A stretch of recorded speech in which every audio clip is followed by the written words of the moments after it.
All right, friends, fans, and relatives, we are wrapping up Project Copycat. Oh yeah, meow. Talk about copycat, meow. Copycat, meow. Mr. Kovacs Labs.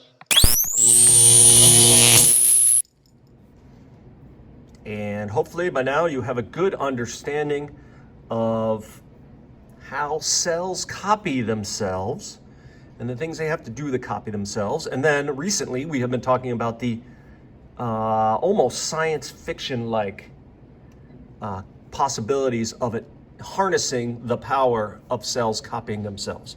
And I think I mentioned to you CC, for example. CC stands for copycat or cloned cat. CC was manipulated in a lab to become a cat. Oh, meow. Man, I love Cece. One of my heroes, meow.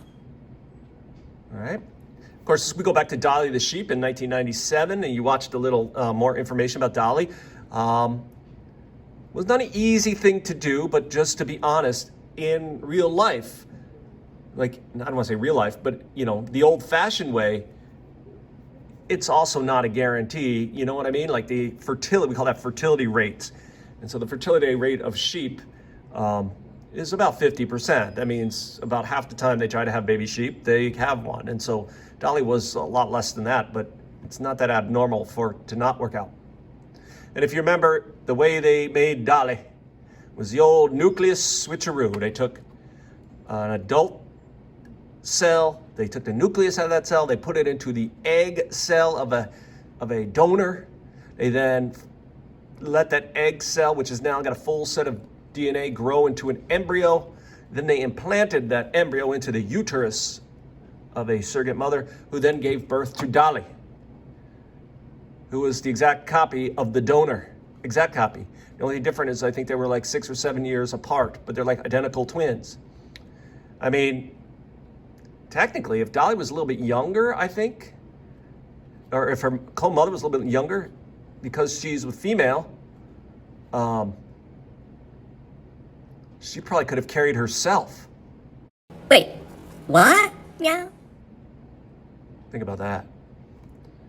All right, and so that technology is called nuclear transfer, and it's pretty common. Actually, I think I mentioned this to you yesterday. There are companies with livestock, they do this all the time because you guarantee the genes, right? I mentioned yesterday, when you breed animals the old-fashioned way, you get mixing of genes. And so your offspring are not always exactly like the parents. In fact, they're kind of a mixture of both, right? You know that from your own personal experience. In the livestock business, if you got something good, you want to keep it. So instead of risking losing traits like good marbled beef, just copy them. Okay, or how about this, another livestock? This is What's on Tap. That's the name of this horse. She is a thoroughbred racehorse. Her clone mother, she's a clone. Her clone mother was a thoroughbred racehorse that won over $1 million racing. It cost $40,000 to clone her. So now you have a new version of already a champion racehorse. Think about it. Usually when you get a champion racehorse, you look for another champion racehorse to breed it with. But again, you're not guaranteed that the baby's going to be a champion. You know what I mean? Like, it's not a guarantee. You might get a mixture of genes that are not desirable. But if you clone, you know what you're going to get. You're going to get the exact same genes. And you know the potential of that horse because it's already won millions of dollars racing. Of course, you still got to train the horse, you know, like it doesn't know how to race when it's born. You still have to train it like a racehorse, but you say it's got the genetic potential to be just like its clone mother. It might be worth the 40 grand to invest. Now, Cece is not a champion racehorse, and she's not livestock, and she's not bred for. She was a pet.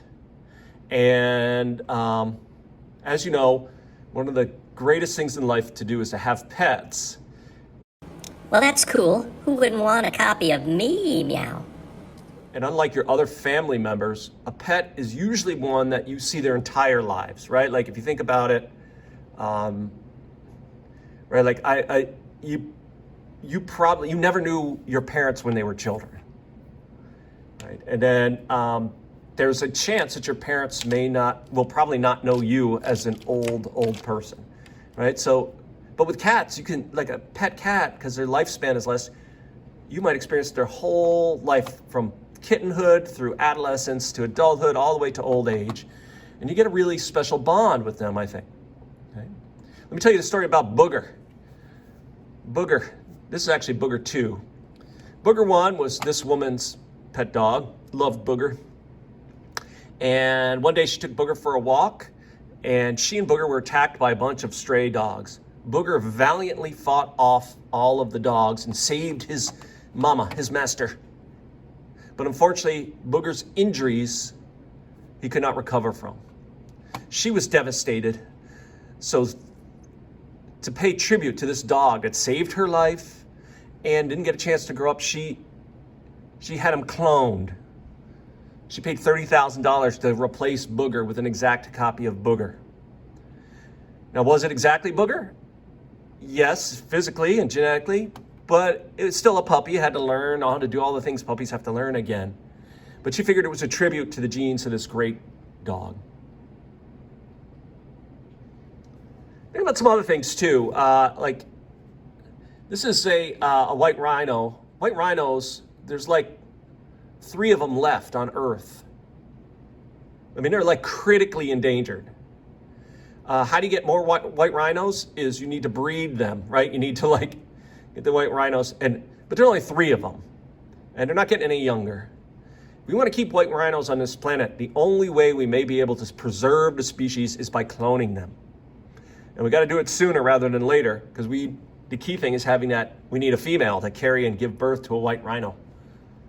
Right? So that's a good adaptation. What do you think about using cloning to preserve endangered species? Right? Basically keeping their genes alive before they go extinct, prevent extinction. Now, the most interesting part, of course, is humans. If it works with big animals like sheep and things, it'll work with people.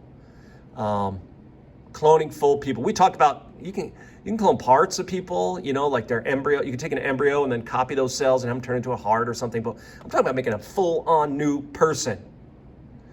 Okay? Think about it, like, where might this be something you might want to do? Let's say you have a couple that you're trying to have children of your own and you can't conceive, you can't have, maybe both parents have a problem. Like maybe dad had testicular cancer, so he's not making sperm cells, or mom had ovarian cancer, so she's not making eggs, okay?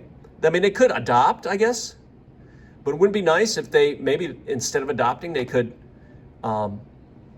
collect the cells from each other, and she could carry the clone of herself and her husband and give birth to twins who are genetically related to them. And then those twins could potentially go on and have babies of their own, which means that this gene line would continue. It wouldn't be extinct. Possibility. Or even more interesting, like how about same-sex couples? I mean, for obvious reasons, these 2 married people are not going to be able to conceive their own children. But if they could find a surrogate mother, again, they could have themselves cloned and have offspring that are genetically theirs. I think that'd be great. It gives them an opportunity to pass their genes on.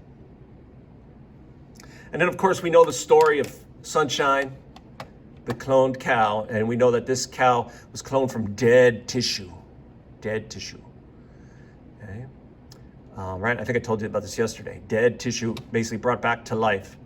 And I talked about the potential for bring back extinct species. Of course, the problem is you got to have something to carry them. But I'm thinking about, what about bringing back dead people? I mean, Honest Abe, right? Pretty well respected politician, smart guy, lawyer, all that stuff. We know where he's buried. We would just have to dig him up and get some cells. Or I'm thinking even better, like Babe Ruth, arguably the greatest baseball player to ever have lived. Of course, you guys never saw him play because he played a different era than you did, but we know where he's buried. We could exhume him, collect some of his cells. We can do the old nucleus switcheroo and find a woman to carry Babe Ruth too and give birth to the new babe. And then the new babe, after he's born, we teach him how to play baseball. He should be the best baseball player that ever lived. And then you could be his agent. Pretty cool, huh? Now, I've done a little bit of research, but I'm certainly no legal expert. Most places, cloning for parts is cool. Cloning full humans is not cool. Another thing in the United States, which is weirder than most places, it's by state, right? Like states have their own. You probably learned about this in social studies, that the states have rights too to make their own laws. And some states it's cool, some states it's not cool. Some states you can't even use embryos, right? New York does not have any direct laws for producing children or research. There is a panel that will decide whether or not to give money to reproductive cloning. But yeah, so it's potentially, if you could, basically there's, in the United States, it's not against the law. All right, so yeah, think of the potential. Cloning. All right, your part 2, you got a little Kahoot. And in part 3, you're going to go revisit a classic film series called Jurassic Park, which was all about de-extinction events, cloning, bringing back animals that had been gone extinct. And you'll see where, when it comes to the movies, there's a lot of good science, and then there's a reason they call it science fiction.